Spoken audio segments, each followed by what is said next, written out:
Salut les amis, moi c'est Mika et vous êtes bienvenus sur Crypto Zero to Hero. Parlons sans plus tarder de toutes les crypto-monnaies principales et de leur cours durant ce dernier week-end. Il faut dire que ce week-end a été très dur et que nous attendons de cette semaine que le G20 nous fasse remonter un petit peu tous les marchés, car tous les marchés ont vraiment baissé durant le week-end. On a le Bitcoin ici, sur le Bollinger, vous voyez qu'il est passé par 3 fois en dessous de la ligne basse du Bollinger, ce qui nous annonçait peut-être une montée. Malheureusement, on n'a pas eu de suivi et de force dans nos indicateurs. Je rappelle que c'est toujours sur des bougies de 6 heures. Donc en gros, on a ici une forte descente depuis ce moment-là, depuis cette compression du Bollinger, qui s'ouvre malheureusement sur une descente et qui va continuer, qui continue, deuxième pression et deuxième ouverture, et qui continue là. Ici, avec le KDJ, on a une petite remontée. On va attendre donc plusieurs indicateurs pour être sûr que cette montée est valide et sortir enfin de cette descente infernale. Si on regarde le EMA, on voit que notre ligne des 7 et notre ligne des 25, je ne vous parle pas de la ligne des 99, on est bien en dessous, ça veut dire qu'on est vraiment encore sur une descente. On est confirmé sur le DMI qui continue à monter, donc on confirme cette baisse. On a hâte que là ça fasse un sommet et que ça revienne en bas pour qu'on ait une chance de revenir. On a vu que là c'était remonté un petit peu. On a cet entonnoir, ce triangle inversé qui se compresse de plus en plus. Donc on est vraiment dans une zone de compression. On a beaucoup de points qui viennent toucher la résistance en haut et quelques points qui touchent le support en bas qu'on n'a jamais réussi à dépasser ni d'un côté ni de l'autre. On dépasse un petit peu ici, mais ça ne change pas grand-chose. Donc on va attendre. Voilà, c'est encore une période d'attente pour cette fois-ci. Et on va voir si ça arrive à monter au-dessus ou encore descendre, sachant qu'on est quand même dans une période baissière. Pardon. Allons voir maintenant sur l'Ethereum. Donc je vais ouvrir les deux Ethereum que je vous ai mis. Ici on a le Bollinger. Alors le Bollinger pareil, ici on a une forte compression du Bollinger.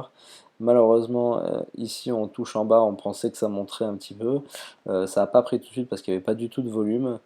Et là, on a malheureusement cette baisse à nouveau. On le voit clairement sur l'EMV qu'on n'a jamais réussi à redépasser les zéros. Et on est depuis longtemps dans une période baissière. Et là, on est clairement à partir de ce point-là, c'est-à-dire début mars, sur une période baissière. Par 2 fois ici, il passe en dessous du Bollinger, ce qui nous indique une petite remontée normalement, ou une belle remontée, et malheureusement on a cette remontée là qui n'arrive pas à se conclure puisqu'on est toujours dans cette période baissière, et on va continuer à nouveau ici, on touche, vous voyez ici le point du zéro pour repartir au-dessus et essayer de passer sur quelque chose un peu plus positif, et on n'y arrive pas, et on redescend à nouveau dans cette période baissière, on repasse là en dessous pour pouvoir se stabiliser, et on repasse ici en dessous. Alors ici, deux solutions. Soit on reste du coup en bas et dans ce cas-là on va se stabiliser un petit peu et on va recontinuer à faire la même chose, sachant qu'ici on a fait notre W, donc on repart sur autre chose, ou alors on peut avoir aussi ce petit M, et dans ce cas on partira sur une nouvelle figure. Quoi qu'il arrive, on est encore dans l'attente. Si on regarde le MA, on est là aussi sur une période très baissière sur ces 6, 12, 24, ouais, ces 2 derniers jours. Ce week-end a été très dur, particulièrement aujourd'hui. On n'est clairement pas sur un moment d'achat, on est encore sur une période baissière. Et on a vu même, et ça c'est une des pires choses, ce support touché par plusieurs fois, ici, qui vient être dépassé par le bas et qui vient être touché ici. Donc si on n'arrive pas à remonter par-dessus et que ça touche ici et que ça redescend, on a un support qui deviendra une résistance. Et à partir du moment où ça devient une résistance, on a encore plus une période baissière qui s'annonce. On le voit d'ailleurs sur le DMI qui continue à monter en sommet, donc qui insiste clairement sur la descente. Il faut tenir les gars, il ne faut pas acheter maintenant, il faut attendre encore un petit peu, on achètera encore un petit peu plus tard en espérant que dans la semaine ça remonte. Si on retourne ensuite sur le Néo, hop, je vais ouvrir donc les deux Néo. tic, tic. Hop. Alors, si on regarde le Bollinger ici avec une période de compression du Bollinger, et on s'est dit, bah, ça va remonter, ça touche ici, on a la correction qui est censée arriver juste derrière, et elle arrive, et malheureusement, bah, là on est au-dessus des 80, donc forte vente, forte demande en tout cas de vente ici, et on va descendre jusqu'à très très bas. Et là, on aurait pu avoir une bonne période d'achat. Malheureusement, ça reste en dessous et ça passe pas. Sur le Bollinger, on est à 3 fois en dessous, ce qui va nous permettre de stabiliser ici, période de stabilité. Et vous avez vu d'ailleurs, après ces 3 fois, on remonte ici, on se stabilise un petit peu. Et là, à nouveau, on est sur une période de survente qui va nous amener à nouveau, bien sûr, dans une baisse.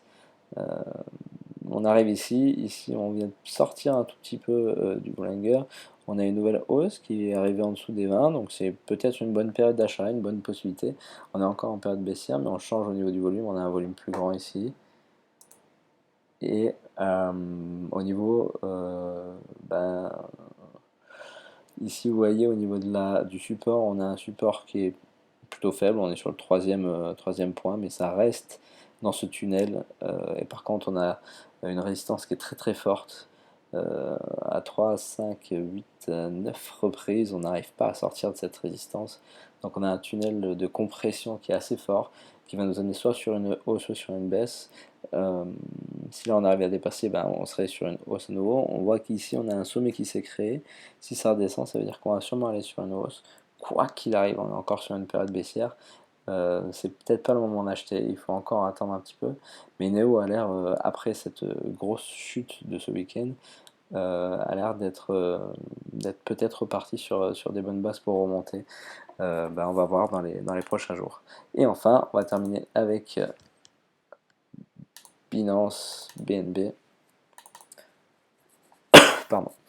Sur BNB, alors on a le Bollinger qui fait des siennes. On avait ici une compression qui a fait descendre. Recompression qui a fait 7 fois si remontée, on était content de cette montée et vous allez voir par la suite, d'ailleurs on est passé au-dessus de la résistance d'ici, on s'est dit est-ce qu'on peut y arriver, et non, ça n'a pas tenu, on n'a pas réussi à tenir ici, on est redescendu en dessous de cette résistance et on retape la résistance ici.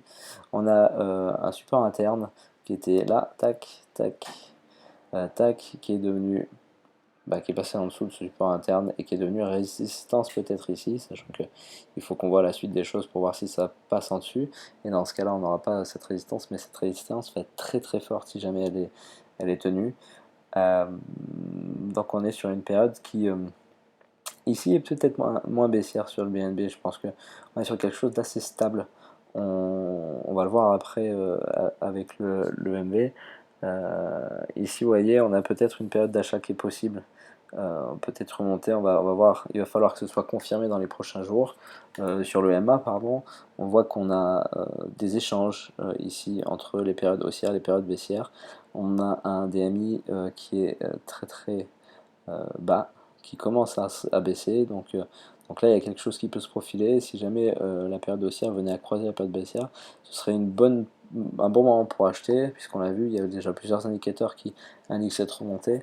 On a cette base de résistance qu'on aimerait bien franchir un petit peu, celle-ci aussi qu'on ne touche plus, et ce support qui nous maintient quand même sur une future période de hausse. On le voit sur le MA, du coup ici on était proche d'une nouvelle période de hausse, vous voyez, les EM7, 25 et 99 se rassemblent, ça veut dire qu'on est vraiment sur quelque chose qui est assez stable et qui attend une période soit haussière soit baissière, et elle se confirme par une période baissière ici, et on descend, et là on a eu un beau pic qu'on peut retrouver d'ailleurs ici, un très très joli pic ici pendant cette période baissière, qui va nous permettre de remonter un petit peu.